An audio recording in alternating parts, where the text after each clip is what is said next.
मोहम्मद रफ़ी साहब की 1956 की यादें।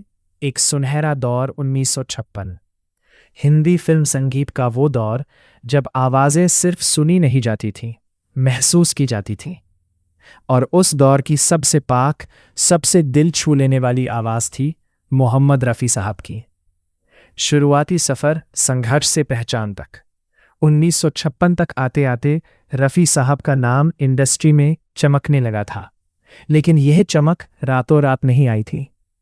वो दौर था जब के.एल. सहगल का असर अभी भी बना हुआ था और नए गायकों को अपनी अलग पहचान बनानी थी। रफ़ी साहब ने अपनी आवाज़ को किसी की नकल नहीं बनने दिया। उनकी सादगी, मेहनत और रियाज ने उन्हें अलग मुकाम दिया। जब आवाज़ बन गई पहचान, 1956 में रफ़ी साहब ने कई ऐसे गाने गाए जो आज भी लोगों के दिलों में बसे हुए हैं। इस साल उन्होंने बड़े संगीतकारों के साथ काम किया, जैसे नौशाद, एस.डी. बर्मन, ओ.पी. नैयर।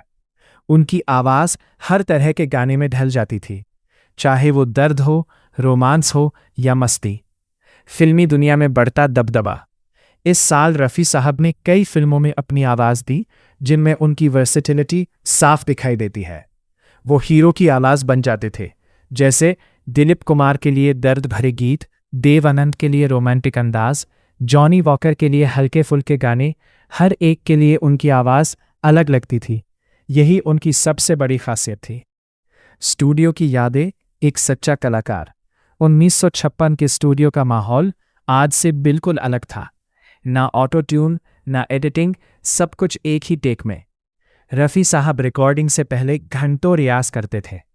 कई बार ऐसा होता कि वो खुद ही कहते, ये टेक दिल से नहीं निकला, एक बार और करते हैं। उनकी यही ईमानदारी उन्हें सबसे अलग बनाती थी। इंसानियत जो उन्हें महान बनाती है। रफ़ी साहब सिर्फ एक महान गायक ही नहीं, बल्कि एक नेक इंसान भी थे। 1956 में भी वो कई नए संगीतकारों और प्रोड्यूसर्स के लिए कम या बिना पैसे के गाने गा देते थे। उनका मानना था, अगर किसी का काम बनता है तो मेरी आवाज़ का इस्तेमाल होना चाहिए। रूहानी जुड़ाव। रफ़ी साहब का दिल बहुत आध्यात्मिक था।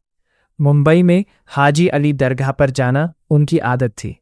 वो वहाँ जाकर सुकून पाते थे और अपनी कामयाबी का शुक्रिया अदा करते थे। साथियों के साथ रिश्ते। 1956 में उनकी जोड़ी कई महान गायिकाओं के साथ बनी, जैसे लता मंगेशकर, आशा भोसले। उनके साथ गाए गए डुएट गाने आज भी टाइमलेस माने जाते हैं। एक ख़ास किस्सा। एक बार रिकॉर्डिंग के दौरान एक नया म्यूजिशियन बहुत घबराया हुआ था। रफ़ी साहब ने उसे अपने पास बुलाया और कहा, डरो मत, हम सब यहाँ सीखने आए हैं। उस दिन वो म्यूजिशियन इतना अच्छा बजा कि सब हैरान रह गए। 1956 बदलाव का साल। यह साल रफ़ी साहब के लिए सिर्फ गानों का नहीं, बल्कि एक पहचान का साल था। अब वो सिर्फ एक गायक नहीं रहे, बल्कि हर दिल की आवाज़ बन गए थे। 1956 की ये यादें हमें बताती हैं कि रफ़ी साहब की महानता सिर्फ उनकी आवाज़ में नहीं थी, बल्कि उनके दिल में थी। उनकी सादगी, मेहनत और इंसानियत आज भी हमें सिखाती है कि असली महानता इंसान बनने में है।